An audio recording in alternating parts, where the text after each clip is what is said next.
안녕하세요. 오늘 저희가 함께 좀 깊이 들여다볼 자료는요. 시편 40편 1절부터 17절까지 말씀, 그리고 여러 해설들입니다. 네, 다윗의 아주 생생한 경험이 담겨 있죠. 네, 맞아요. 그 경험을 통해서 어려운 시기를 지혜롭게 헤쳐나가는 길, 이걸 당신과 함께 좀 찾아보고 싶습니다. 이 시편을 보면 크게 한 세 가지 정도 흐름이 보이는 것 같아요. 네네. 첫 번째는 그 간절한 기다림 끝에 오는 구원의 경험. 아, 기다림 중요하죠. 네. 그리고 두 번째는 형식적인 제사를 넘어서서 마음으로 즐겁게 순종하는 것. 네, 즐거운 순종.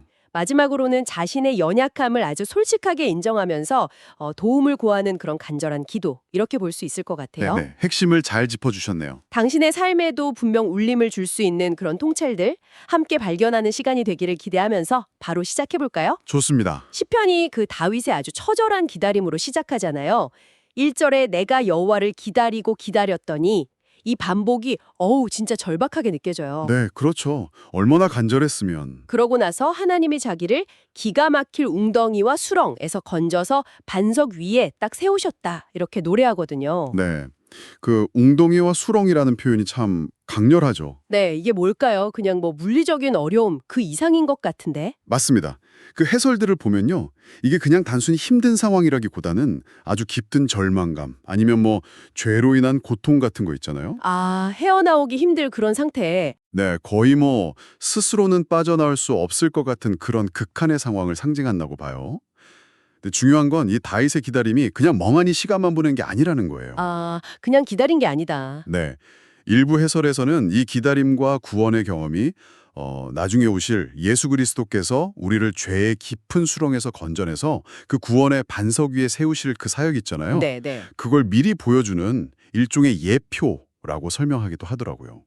예표요? 구약의 사건이 신약의 어떤 일을 미리 보여준다. 이런 신학적인 개념이군요. 네, 그렇죠.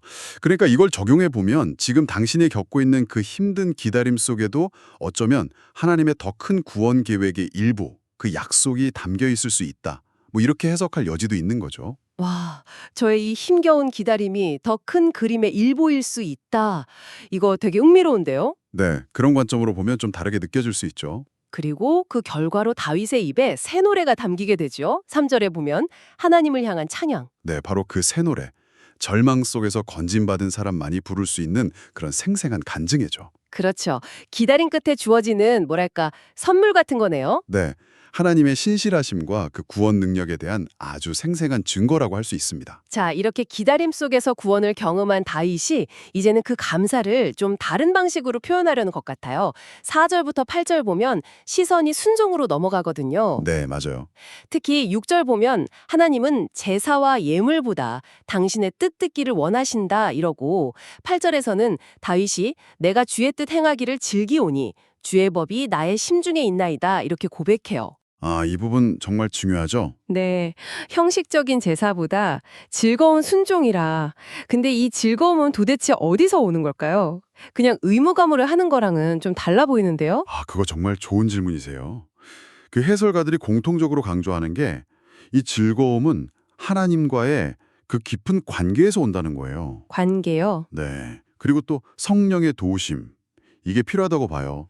그러니까 율법을 지키는 게 막 무거운 짐이 아니라 기쁨이 되는 상태. 억지로 하는 게 아니라 진짜 기뻐서 하는. 그렇죠. 하나님이 진짜 원하시는 건 뭐 겉으로 보이는 그런 종교적인 행위가 아니라 우리 마음 중심, 그리고 삶 전체가 그분의 뜻과 기쁘게 하나 되는 것. 삶 전체로요. 네. 이게 바로 자료들이 말하는 진정한 예배자의 모습이라는 거죠.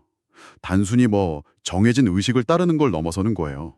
삶 전체로 드리는 예배. 그렇군요. 삶으로 드리는 예배. 근데 이렇게 순종을 다짐했던 다윗이 9절 이후를 보면 갑자기 또 분위기가 바뀌잖아요. 네, 맞아요. 그게 또 이 시편의 묘미죠. 수많은 재앙이랑 나의 죄악에 둘러싸여서 낙심했다. 이렇게 막 토로하는 게 좀 놀랍지 않아요? 12절. 아니, 구원받고 순종하겠다고 했는데도 어려움은 계속 된다는 거잖아요. 바로 그 지점이요. 그게 이 시편이 주는 또 다른 중요한 통찰인데요. 신앙인의 삶에서도 어려움이나 뭐 죄의 문제는 계속될 수 있다는 그 현실. 이걸 아주 솔직하게 보여주는 거죠. 현실적이네요, 오히려. 네. 근데 더 중요한 건 바윗의 반응이에요. 절망 속에서도 그냥 포기하는 게 아니라 자기의 연약함, 나는 가난하고 궁핍하오나 이걸 정직하게 인정해요. 네, 17절에 나오죠. 네, 그러면서 하나님의 도우심을 정말 간절히 구하잖아요. 주께서는 나를 생각하시오니 나의 하나님이여 지체하지 마소서. 자신의 그 부족함을 숨기지 않고 그냥 그대로 다 드러내면서 도와달라고 하는군요. 네, 바로 거기가 인간의 그 궁핍함과 하나님의 풍성하심이 딱 만나는 지점인 거죠. 해설들을 보면 우리가 자신의 연약함을 솔직하게 인정할 때 오히려 하나님의 도우심을 경험할 문이 열린다고 이야기해요. 아, 인정할 때 오히려. 네.